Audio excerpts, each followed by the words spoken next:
नमस्कार।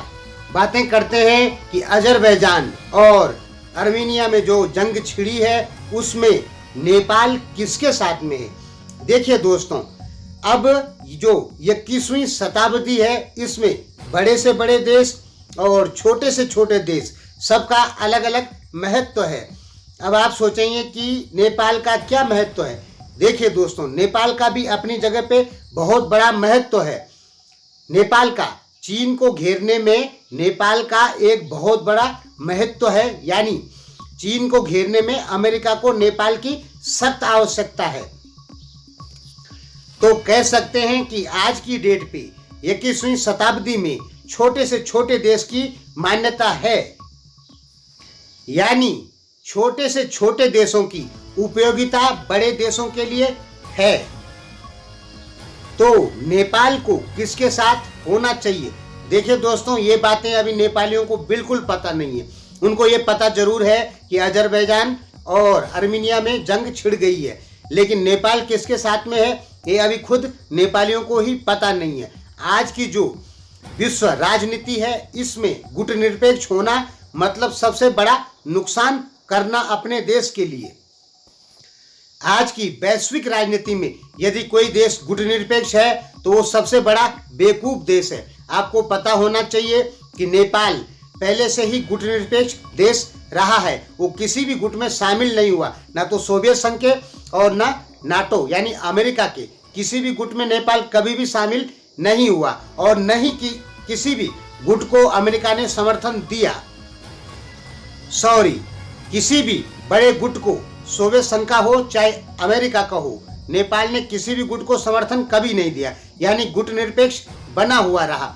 लेकिन यदि आज नेपाल यदि गुट निरपेक्ष बनता है तो नेपाल के लिए बहुत ही ज़्यादा नुकसानदायक होगा, क्योंकि आज की दुनिया में बड़े जो ताकतवर देश हैं वो एक ही चीज़ सोचते हैं कि या तो आप हमारे साथ हैं या फिर आप उसके साथ हैं। गुट निरपेक्ष की नीति अब कोई नहीं समझता है। यदि कोई देश कहता है, जैसे नेपाल कहता है कि मैं गुट निरपेक्ष हूँ, अमेरिका का साथ नहीं दूंगा और चाइना का भी नहीं दूंगा, तो अमेरिका सोचेगा कि आप चाइना के साथ में हैं और चाइना सोचेगा कि आप अमेरिका के साथ में हैं।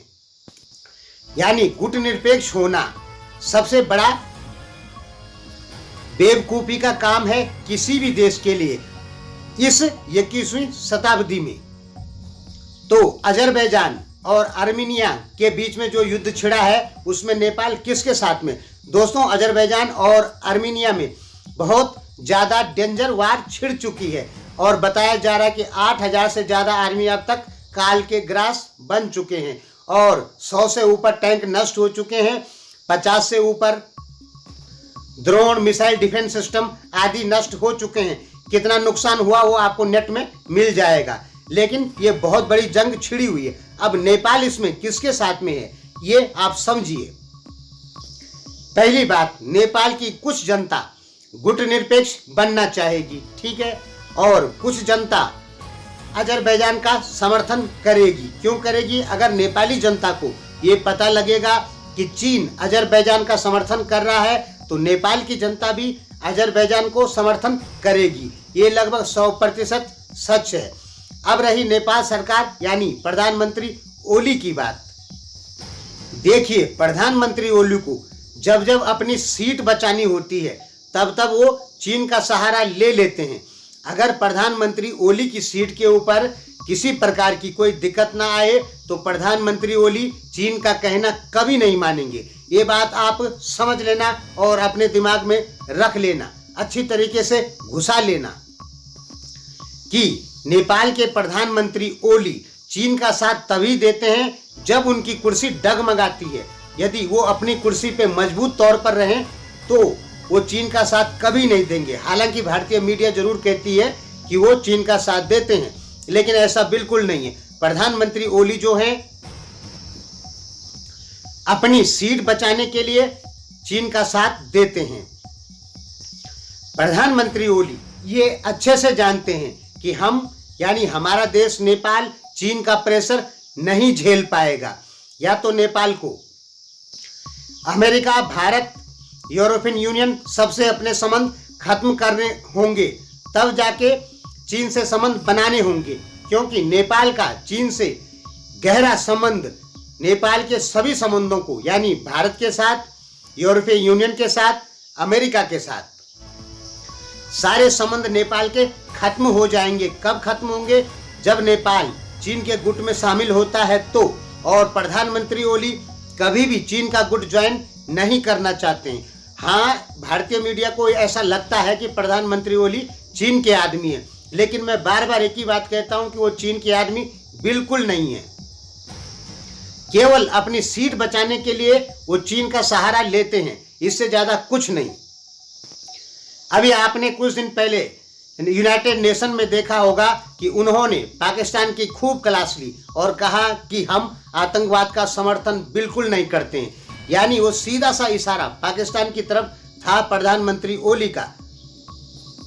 और कहीं ना कहीं चीन को भी उनकी बातें अच्छी नहीं लगी, लेकिन भारत को अच्छी लगी। हालांकि उन्होंने भारत को भी धमकाया है, नाम नहीं लिया है, उन्होंने भारत को भी धमकाया है कि हम अपनी अखंडता की रक्षा करने के लिए कुछ भी करेंगे। लेकिन भारत पे उन्होंने आतंकवाद आदि का इल्जाम नहीं लगाया। उनका जो इनडायरेक्टली कहना था वो पाकिस्तान के लिए कहना था कि हम आतंकवाद को समर्थन बिल्कुल नहीं करेंगे। तो कह सकते हैं कि उनकी इस बात से चीन तो नाराज हुआ ही हुआ है, पाकिस्तान भी हुआ, यानी दोनों देश खूब नाराज हुए प्रधानमंत्री ओली के यूनाइटेड नेशन में जो उन्होंने स्पीच दी थी उसको लेके। ऐसा तो कह नहीं सकते कि प्रधानमंत्री ओली देश के बारे में नहीं सोचते हैं, कुछ ना कुछ तो जरूर सोचेंगे ना। अपनी सीट पहले जरूर है उनकी कि हमें अपनी सीट पहले बचानी है, लेकिन कहीं ना कहीं कोई भी नेता हो वो देश के बारे में जरूर सोचता है। तो देखिए यहाँ पर बात क्या है कि प्रधानमंत्री ओली यदि अजरबैजान का सपोर्ट करते हैं तो इससे मुस्लिम देशों की नज़र में प्रधानमंत्री या नेपाल का थोड़ा सम्मान बढ़ेगा। हालांकि कुछ मुस्लिम देश आर्मीनिया की तरफ से शामिल हैं, लेकिन प्रधानमंत्री ओली अजरबैजान को यदि सपोर्ट करते हैं तो उससे क्या होगा, चीन भी खुश होगा और कुछ अरब कंट्रियां भी खुश होंगी, कुछ मुस्लिम देश भी खुश होंगे। लेकिन उससे भारत नाराज होगा, रूस नाराज होगा, अमेरिका, यूरोपियन यूनियन आदि नाराज होगी। और आपको पता होना चाहिए कि मुस्लिम देश यदि नेपाल के ऊपर खुश हैं तो नेपाली लोगों को खूब रोजगार मिलेंगे मुस्लिम देशों में। और यदि सारे मुस्लिम देश नेपाल से नाराज हो गए तो नेपाल की जो लेबर फोर्स है जो विदेशों में है, जिनकी संख्या अभी तो खैर कम हो गई, लेकिन पहले 50, 60, 70, 80 लाख तक थी, तो नेपाल की जो लेबर विदेशों में जा रही है उसके लिए भी दिक्कत हो सकती है। यानी बहुत सारे रूल अरब कंट्रियां, मुस्लिम देश नेपाल के लिए लागू कर सकते हैं नेपाल की लेबर फोर्स को लेकर। तो प्रधानमंत्री ओली, और भी बहुत कुछ है, तो प्रधानमंत्री ओली कभी भी ये नहीं चाहेंगे कि वो अजरबैजान के खिलाफ चलें, ठीक है। अब आर्मीनिया के खिलाफ भी प्रधानमंत्री ओली बिल्कुल नहीं होना चाहेंगे।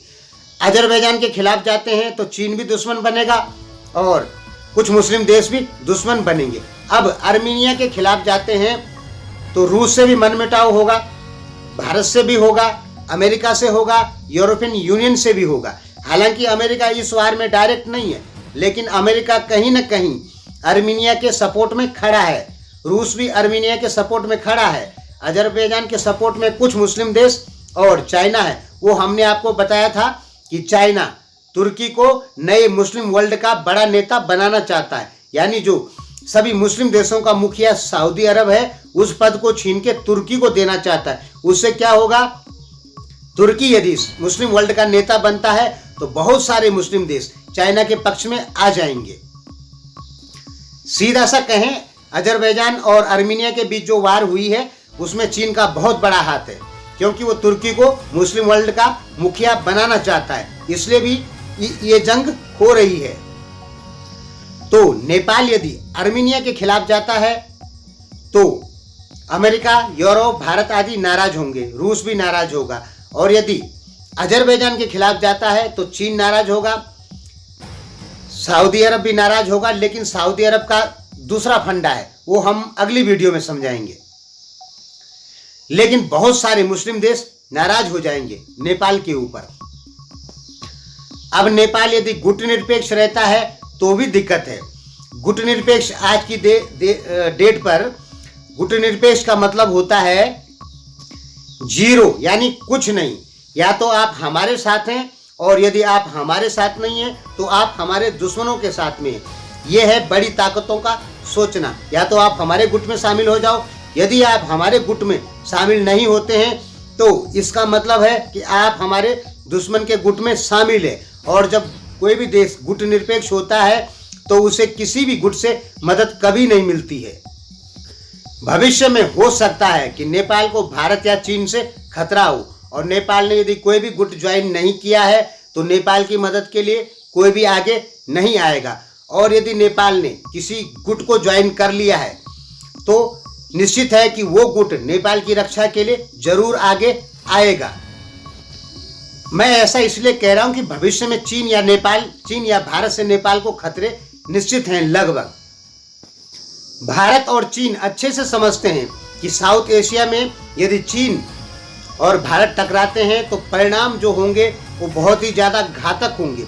इसलिए भारत और चीन कभी नहीं चाहते हैं कि हम आपस में युद्ध करें और वो उन हर पॉइंट को खत्म करेंगे, हर चीज़ को खत्म करेंगे, उन चीज़ों को जिससे भारत और चीन टकराते हैं भविष्य में।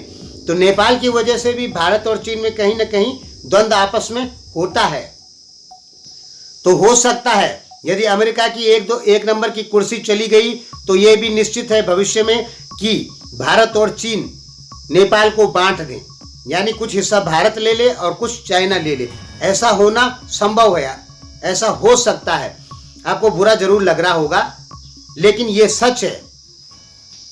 अभी अमेरिका सुपर पावर है, इसलिए नेपाल को बांटना भारत और चीन के बस की बात नहीं है।